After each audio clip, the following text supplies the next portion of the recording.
Hi, I'm Sarah. It's time for another cooking video.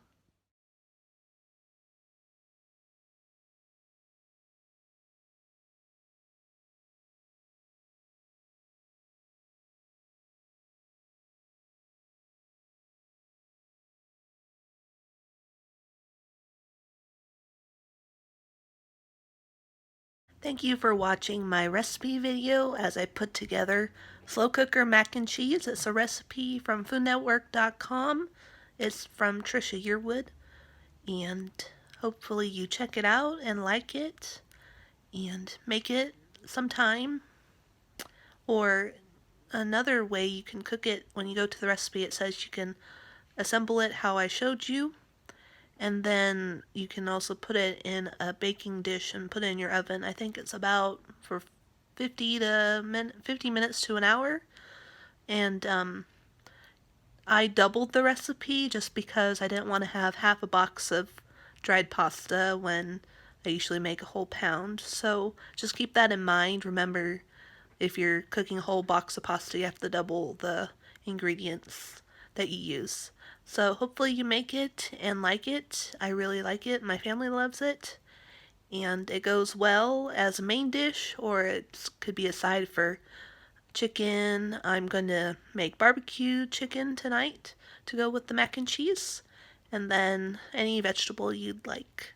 So thanks for watching. Please like this video, comment, and subscribe. Thank you.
So here is the mac and cheese. It's been in the slow cooker a little over 3 hours. Since my slow cooker is older, I usually start it on high, like you saw in the previous video, but you turn it down to low. So since mine is old, I start it on high just for maybe 20 to 30 minutes, and I turn it down to low to keep with the recipe directions. So let's lift the lid and see how it looks. Top it with cheese, it's nice and melty. So that'll be delicious. Again, thank you for watching, and I hope you can make this sometime. Thanks.